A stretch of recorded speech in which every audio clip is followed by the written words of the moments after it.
너희는 내가 오늘 너희에게 명하는 모든 명령을 지키라. 그리하면 너희가 강성할 것이요 너희가 건너가 차지할 땅에 들어가서 그것을 차지할 것이며, 또 여호와께서 너희의 조상들에게 맹세하여 그들과 그들의 후손에게 주리라고 하신 땅, 곧 젖과 꿀이 흐르는 땅에서 너희의 날이 장구하리라. 주님의 말씀을 청종하고 주님의 뜻대로 살아가기를 원합니다.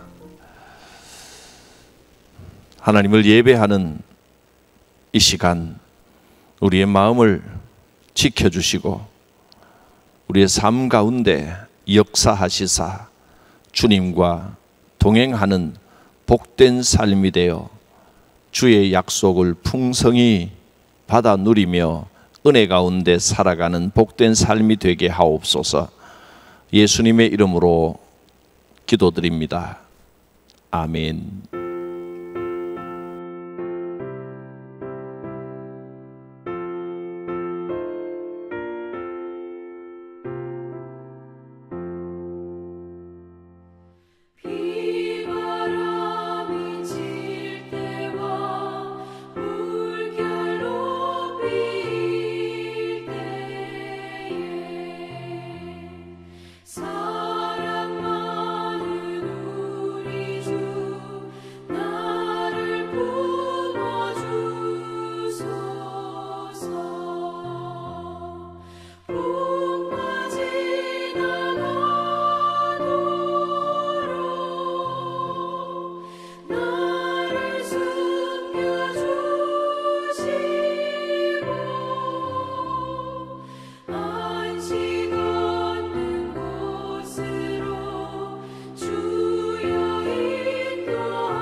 전능하신 예수께 나의 소원이 있으니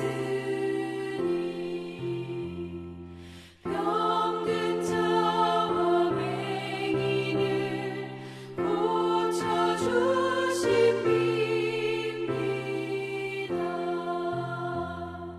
나에게는 죄악이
오늘 말씀은 신명기 13장입니다. 13장 가운데 제일 마지막에 있는 17절과 18절만 먼저 읽겠습니다. 너는 이 진멸할 물건을 조금도 내 손에 대지 말라. 그리하면 여호와께서 그의 진노를 그치시고 너를 긍휼히 여기시고 자비를 더하사 내 조상들에게 맹세하심 같이 너를 번성하게 하실 것이라. 내가 만일 내 하나님 여호와의 말씀을 듣고 오늘 내가 네게 명하는 그 모든 명령을 지켜 내 하나님 여호와의 목전에서 정직하게 행하면 이같이 되리라. 아멘. 12장부터 계속해서 가나안에 들어가서 그 약속의 땅에서 어떻게 행할 것인가 하는 말씀을 주셨습니다. 가나안, 젖과 꿀이 흐르는 땅, 그것은 크게 보면 우리가 이 세상의 삶을 끝낸 후에, 즉 이 고단한 광야 같은 인생을 끝낸 후에 들어갈 영원한 하나님의 나라를 의미하기도 하지만 한편으로는 우리의 신앙 생활의 내용, 그 삶을 어떻게 살아갈 것인지를 가르쳐주는 말씀이기도 합니다. 이스라엘은 하나님께서 선택하신 백성입니다. 그들은 하나님의 약속의 대상인데, 이 약속이란 말은 성경에서 하나님과 이스라엘 백성들 사이에는 이 약속이 언약으로서, 하나님의 약속은 언약으로 주어졌다 했습니다. 언약. 단순한 프라미스가 아니라 커버넌트입니다. 계약적인 언약, 약속입니다. 그래서 이스라엘은 은혜를 받은 대상이기도 하지만 이것은 언약의 파트너입니다. 하나님의 언약의 파트너로서 이스라엘이 하나님 앞에서 지켜야 할 바가 있는 겁니다. 그래서 사랑과 은혜가 한없으신 하나님께서 이스라엘을 한없이 긍휼하게 여겨주시지만, 그러나 어느 부분에서는 이 언약을 지키지 않으면, 언약을 파기하면, 깨버리면 거기에 따르는 파기에 대한 징계가, 징벌이 반드시 따라옵니다. 언약이기 때문에 그렇습니다. 언약을 깨버리면 언약에 따른 징벌, 때로는 그것이 저주, 죽임, 이런 것으로 임하기도 합니다. 이스라엘 백성일지라도 이 언약을 깨고 다른 신을 섬기게 되면 진멸의 대상이 됩니다. 그래서 이스라엘에는, 이 율법에는 진멸법이라는 게 있습니다. 진멸법. 헤렘입니다. 헤렘. 한글로 쓰면 헤렘. 히브리어로 쓰면 헤렘. 이렇습니다. 헤렘법이라고 하는 것을 아주 중요하게 여겼습니다.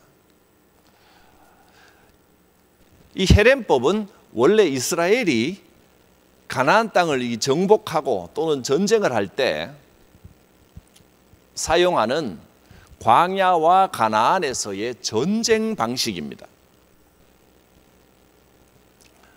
전쟁을 하고 승리를 하면 모두 죽이라. 남김없이, 하나도 남김없이 모두 죽이라. 완전히 진멸하라 라고 명령하실 때가 있습니다. 이걸 남겨놓으면 결국은 이 남겨놓은 것들이 유혹이 되고 죄를 짓게 하고 흔들리는 큰 문제거리가 되기 때문에 승리하고 난 다음에 완전히 없애버려라. 이렇게 말씀하신 것이 헤렘 진멸법입니다. 13장에서 헤렘법을 말씀합니다. 진멸법.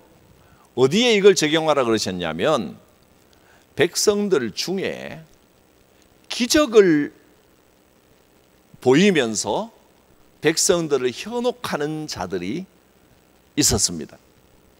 이적과 기사를 보여주면서 백성들을 현혹하는 자들, 그것을 1절에서는 이적과 기사를 행하는 선지자와 꿈꾸는 자들이라 이렇게 말씀했습니다. 이적과 기사만 따라다니고 쫓는 거짓 선지자들, 꿈꾸는 자들, 환상을 보며 백성을 현혹하는 자들. 그러니까 어쨌든 이들도 나름대로 그게 어디서 오는 건지는 모르겠지만 기적을 일으키는 능력과 자기 나름대로의 어떤 술수를 가지고 있는 사람들입니다. 그것으로 백성들을 유혹해서 기적을 보여주면서 여호와를 신뢰하는 신앙에서 떠나게 하는 그런 사람들입니다. 이렇게 거짓 선지자도 자기가 말한 것을 이루게 할 수 있고 기적을 행하기도 합니다.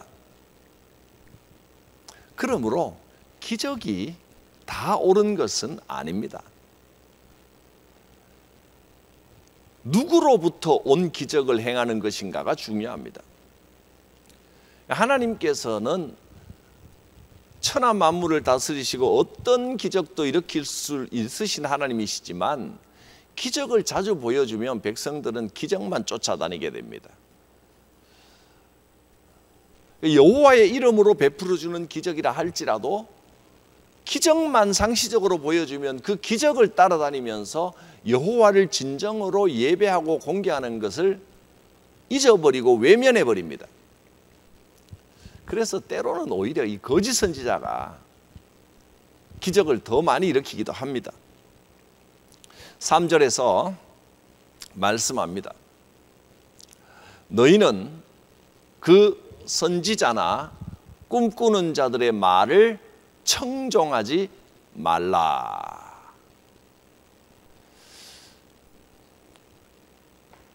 그런 기적을 쫓는 사람들, 그러니까 기적 장사하는 가짜들을 따라다니지 말라, 그런 말씀입니다. 지금 오늘날에도 이 기적 장사하는 가짜들 많습니다. 심지어는 하나님, 예수 이름, 성령, 삼위일체 하나님의 거룩하신 이름을 붙여놓고도 정말로 하나님을 사모하고 하나님께 영광 돌리는 방향으로 하는 게 아니라 하나님 이름 붙여놓고 기적 장사하는 가짜들도 많이 있습니다. 그래서 파란 글씨를 한번 읽어보겠습니다. 하나님을 사랑한다고 말하면서도 거짓 선지자와 꿈꾸는 자들의 말을 동시에 청종하는 것, 하나님 사랑합니다, 여호와 하나님 예수 이름을 부르면서도 기적만 따라다니는 것은 진실로 하나님을 사랑하는 것이 아닙니다. 너희는 그 선지자나 가짜 선지자, 거짓 선지자, 또 꿈꾸는 자들의 말을 청종하지 말라. 그리고 우리 이 개역 성경에는 이 P라고 하는 요 글자, 이유를 나타내는 전치사로 쓰이는데, 근데 어쨌든 우리로 하면 접속사로 해석을 하게 되는 왜냐하면이라는 단어에 대한 번역은 지금 빠져 있습니다. 문장을 만들다 보니까 빠졌는데, 원문에는 왜냐하면이라는 요 단어가 들어가 있습니다. 왜냐하면, 그러니까 청종하지 말아야 하는 이유, 너희는 그 선지자나 꿈꾸는 자들의 말을 청종하지 말라. 왜냐하면, 왜 그렇습니까? 너희 하나님 여호와를 사랑하는 여부를 알려하사 너희를 시험하려 하심이라. 하나님을 사랑한다고 말하면서 신앙생활 한다고 하는데, 가짜 선지자, 꿈꾸는 자들을 하나님이 그 속에 그냥 내버려 두십니다. 왜 하나님이 이 사람들을 없애버리지 않고 백성들을 현혹해서 백성들이 멸망길로, 진멸로 가도록 왜 내버려 두십니까? 그것은 왜 그러냐 하면, 백성들이 하나님을 사랑합니다, 나는 신앙인입니다 라고 말하면서도 정말로 하나님을 사랑하는 게 아니고 기적만 쫓아다니고 자기에게 이득이 되는 어떤 응답만 찾아다니고 신비한 것만 찾아다니고 그런가 아닌가 시험하는 겁니다. 그렇게 기적과 이사만 쫓아다니는 것은 하나님을 사랑하는 것이 아니기 때문이다, 그런 말씀입니다. 여러분, 기적 쫓아다니는 신앙인이 되지 마시기를 간곡히 당부합니다. 그건 하나님을 사랑하는 것이 아닙니다. 때로는 하나님께서 기적을 베풀어 주십니다. 그리고 그 기적은 고맙고 감사하고 좋은 것입니다. 정말 필요할 때는 하나님께서 기적을 통해서라도 인도해 주십니다. 그런데 그 기적을 한번 보고 기적이 좋다고 기적과 이사와 신비한 것만 쫓아다니는 것은 하나님을 사랑하는 것이 아닙니다. 그렇게 쫓아다니면 결국 가짜를 따라다니는 것이 되고 하나님을 사랑하지 않는 것이고 진멸될 것입니다.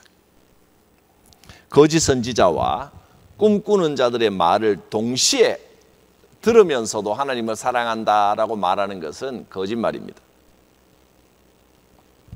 여호와 하나님을 사랑한다는 것은 오직 하나님만 사랑하는 겁니다. 하나님만 높여드리는 겁니다. 하나님을 사랑하는 것은 원래 맺은 언약에 충실한 겁니다. 여호와 하나님만 바라보며 여호와 하나님을 나의 주인으로 모시고 살아가겠습니다 하는 것입니다. 이어지는 4절과 5절 말씀에는 사랑한다는 것이 어떤 것인가, 여호와를 사랑한다라고 하는 것이 어떤 것인가를 구체적으로 말씀해 주십니다. 여호와 사랑의 의미, 여기에 4절과 5절에 동사 5개가 연달아 나옵니다. 이게 여호와를 사랑하는 겁니다. 4절 말씀, 너희는 너희의 하나님 여호와를 따르며, 첫째 따르는 겁니다. 그리고 그를 경외하며 그의 명령을 지키며 그의 목소리를 청종하며 그를 섬기며 그를 의지하며, 이렇게 5 단어가 4절에 나와 있고요. 따르며, 경외하며, 지키며, 청종하며, 섬기며, 의지하며, 6개네요. 6개. 6 단어. 그리고 4절에 6개가 나오고 5절에는 죽이라 하는 말씀이 나옵니다. 하나님을 사랑한다는 것은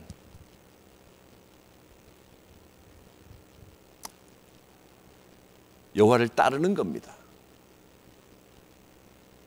하나님의 길로 따라가는 겁니다. 그리고 경외해야 합니다. 두려워하는 마음을 가져야 됩니다. 함부로 막 내 마음대로 하는 게 아니라 여호와 앞에서 두렵고 떨리는 마음을 가져야 여호와를 사랑하는 겁니다.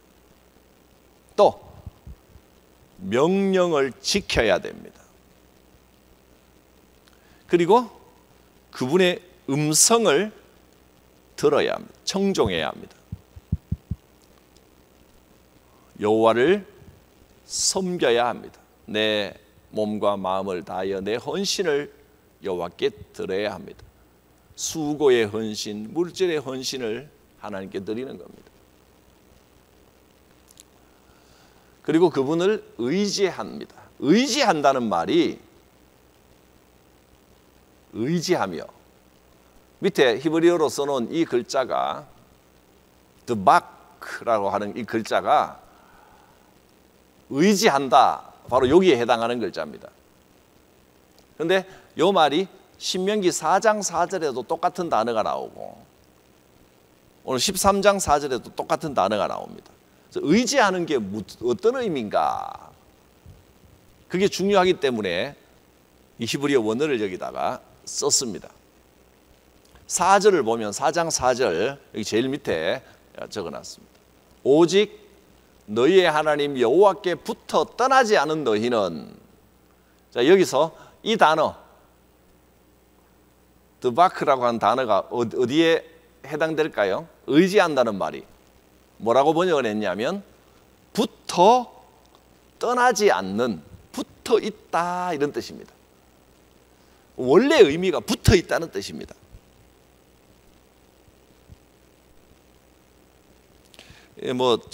히브리어 혹시 원어를 이렇게 볼 수 있으신 분은 이 단어하고 똑같은 모양으로 되어 있지는 않습니다. 그 문장 속에서는 이 변형이 약간 있어서 조금 앞뒤로 더 붙고 또 뭐 복수형으로도 쓰이고 등등 뭐 여러 가지가 있기 때문에 드바킴 이렇게 되어 있는데 어쨌든 그 본 단어는 요겁니다. 붙어 있다라는 뜻입니다. 붙어 있다. 여호와를 사랑한다는 건 여호와께 붙어 있는 겁니다. 항상 붙어 있어야 됩니다. 예수님께서 요한복음 15장에서 잘 말씀해 주셨죠. 포도나무 비유. 가지에 붙어 있어야 됩니다. 가지가 나무에 붙어 있어야 됩니다. 연합한다.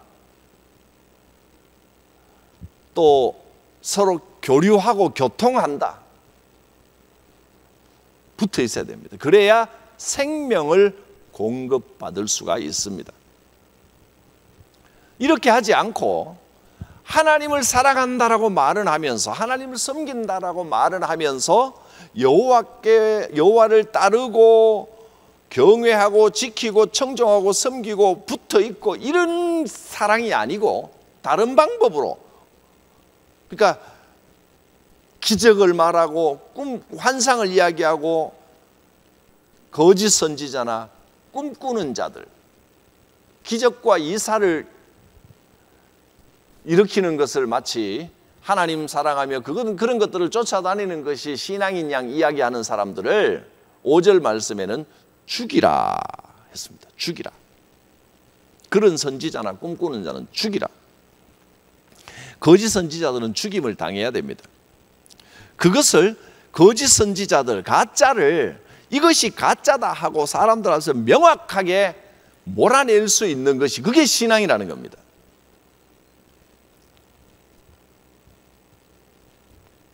그것은 여호와 하나님께 대항하는 행위고, 기적과 이사만 따라다니면 결국 여호와 하나님을 떠나게 만드는 것이 되기 때문에 백성들을 미혹합니다. 근데 하나님께서는 이것을 단순히 백성을 미혹하는 행위를 넘어서서 여호와를 대적하고 반역하는 행위이기 때문에 반역은 진멸법의 헤렘에 해당합니다.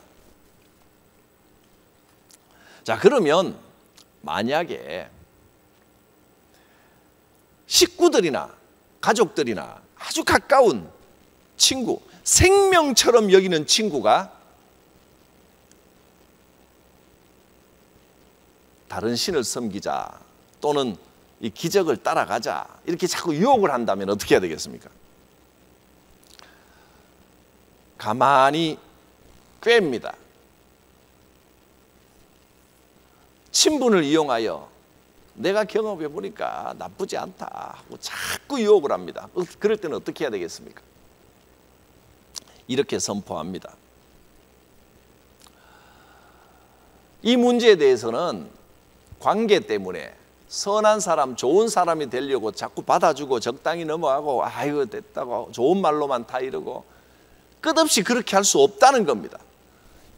유혹에 대해서는 좋은 사람이 되려고 하지 말라는 것이 성경의 가르침입니다. 강력한 처방전이 필요합니다. 가족이라서 친구라서 정말 아끼는 친구이기 때문에 적당히 넘어가고 아이고 됐다고 하고 자꾸 유혹이 오는데 자기도 나중에는 자꾸 듣다 보면 이거 흔들리고 이렇게 내버려둬서는 안 된다는 겁니다. 여기에는 강력한 처방전을 사용해야 됩니다. 자, 9절 말씀을 보겠습니다. 그들을 따르지 말며 듣지 말며 긍휼히 여기지 말며 애석하게 여기지 말며 8절 덮어 숨기자 하지 말고 9절 용서 없이 그를 죽이라. 단호하게 끊어버리고 이 구약 법에서는 죽이라 했지만 오늘날로 바꿔 말하면 죽이라라는 말은 단호하게 끊어내 버리라는 겁니다.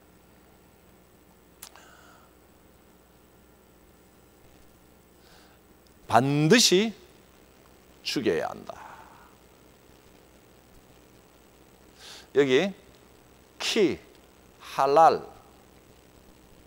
반드시라는 뜻입니다. 반드시, 틀림없이. 왜냐하면 반드시 죽여야 됩니다. 그런 뜻입니다. 유혹하는 자들을 그냥 불쌍히 여기거나 긍휼히 여기거나 혹은 이 관계 때문에 단호하게 끊어내지 못하고 묵인하거나 용서하게 되면 더 큰 문제가 생깁니다. 언약 백성은 사람에게 좋은 사람이 되는 게 아니고 먼저 하나님께 좋은 사람이 돼야 됩니다. 덮어 숨기지 말아야 됩니다. 적당히 넘어가면 안 됩니다. 자, 10절에 다른 신을 섬기자고 유혹하는 자들 어떻게 해야 되느냐? 다른 신앙으로 끌고 가려고 하는 자들 돌로 쳐 죽이라 그랬습니다. 내 여호와 하나님 그분으로부터 너를 꿰어서 떠나가게 하는 자들, 내가 보니까 저기 신기한 기적도 일어나고 저쪽으로 한번 따라가 보자. 이런 자들은 용서 없이 가차 없이 돌로 쳐 죽이라 하는 게 계명입니다. 규례입니다. 하나님으로부터 이탈하게 하는 이런 유혹들이 처음에는 대놓고 다른 신을 섬기자 하지 않더라도 하나님 이름으로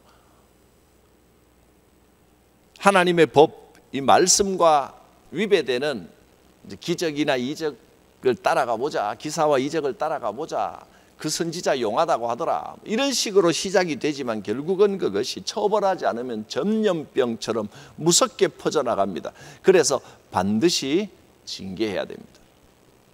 이것은 생명이 걸린 문제입니다. 순전하게 여호와 하나님을 따르지 않고 자기 생각에 따라 세상의 방법을 따라 세상신을 섬기거나 유혹에 빠져드는 것은 사망의 길입니다. 그래서 분명히 징계해서 돌로 치는 것은요, 공개적으로 사람들 앞에서 하는 공개 처형입니다. 분명히 징계해서 모든 이스라엘 백성들이 두려워하면서 아, 이것은 정말 악한 행동이구나, 이게 정말 잘못된 것이구나 알게 하고 그 악한 행동이 다시는 발생하지 않도록 강력한 처방전을 내려야 한다 하는 것이 신명기 13장의 가르침입니다. 기도합니다. 우리의 참된 주인이시요 구원자가 되시는 거룩하신 하나님, 우리는 오직 여호와 하나님을 따르며 나의 주인 되신 하나님을 경외하며 하나님의 말씀을 지키며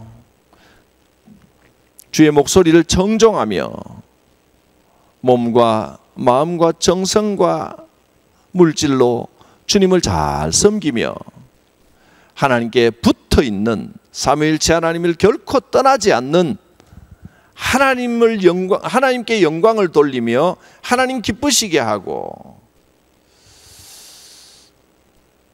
하나님을 참되게 예배하는 성도의 삶을 살아가게 하옵소서. 예수님의 이름으로 기도드립니다. 아멘. 오 주님, 말씀을 청종하기를 기뻐하는 성도들을 축복합니다. 영상으로 함께하고 있는 이 모든 성도들 각 사람 머리 위에, 가정 위에, 생업 위에, 주의 교회 위에 살아계신 성부 하나님의 크신 사랑과 성자 예수님의 구원의 은혜와 보혜사 성령님의 교통하심이 함께 하옵시기를 축원하옵나이다. 아멘.